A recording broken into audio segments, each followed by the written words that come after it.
The result of the Orange Bowl was as shocking to me as any during the bowl season.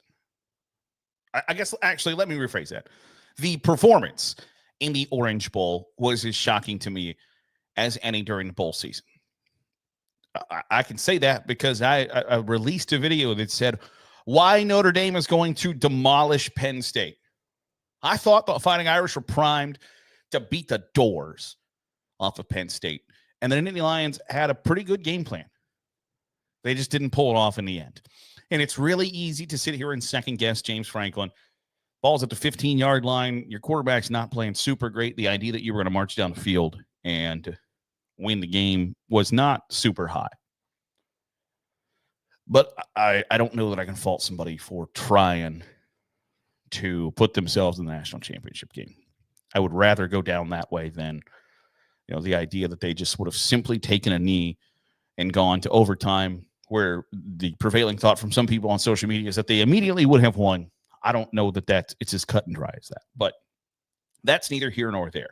Notre Dame's moving on to the national championship game. Ohio State's moving on to the national championship game, where they beat Texas and with a play that will go down in Ohio State lore. It's just that play, the sack recovery, 45-second rumble to the end zone by Jack Sawyer, will go down in Ohio State history as one of the program's greatest plays that has had a plethora of great plays. And there's one thing that I'm interested in that both Ohio State and Notre Dame share. Now, we're going to have plenty of time to dissect this game, this matchup for the national championship game. But I hate the manufactured storylines that will come up over the course of the next 10 days or so.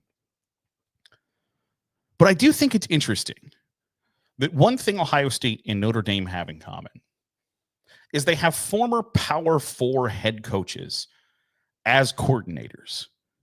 And I think that when you put coaches like Ryan Day and Marcus Freeman in the positions that they were put in, where neither one of them had ever been a head coach before, young guys who were, you could say, and I don't think it's unfair to say, were inexperienced. Now, obviously, Ryan Day just added Chip Kelly as his offensive coordinator. But having that perspective of somebody who's done the job before and also done the job and failed.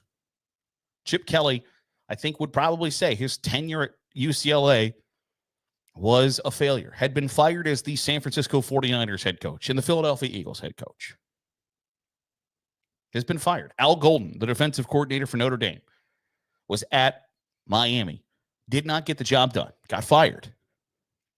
Being able, one, to rely on somebody on your staff that has done the job at the level that you have done. Oregon is not that far of a step down from Ohio State.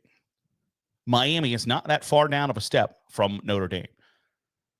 To be able to consult with that person who's done the job at the highest level and also has had the time to reflect on why it didn't work is a really valuable asset to have for a young, inexperienced, first-time head coach. Now, at this stage of his career, Ryan Day is an experienced head coach. He's been doing it for a couple of years now. Marcus Freeman is still a relatively young, inexperienced coach. But to have somebody, because I think when you're the young guy in the room, when you're the young hotshot guy, I think it's easy to, one, prove that you're the smartest guy in the room, because that's just one of the things that youth allows. I imagine you could probably attest to it. I can attest to it. From when I was 18 to 30, I was the smartest guy on the planet. All you had to do was ask me, and I'd tell you. And so when you get in that situation where you are the young guy in your profession, you're the young guy in the room, you're the young guy leading the program, it's easy to tinker. It's easy to try to prove that you're the smartest guy in the room, and to have somebody on your staff that is not the yes man, but is probably actually more the no guy. Chip Kelly probably tells Ryan Day, no, you don't want to do that, and here's why, more frequently than you think.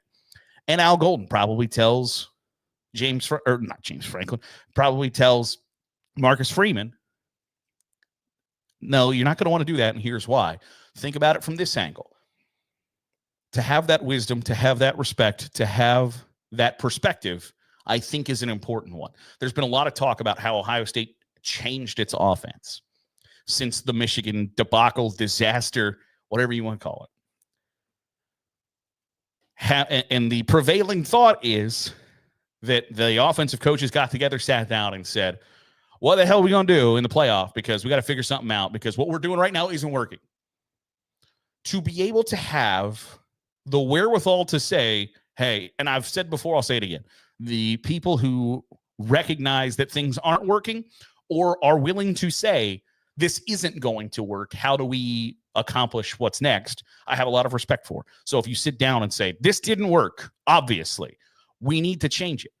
What are we going to change? How are we going to go about our business? Because whatever Ohio State did, it is working. It has worked. They beat the brakes off of Tennessee, had no problems with Oregon, got in a tight back and forth battle with Texas that they eventually pull away for a 2-touchdown win. It's undeniably worked.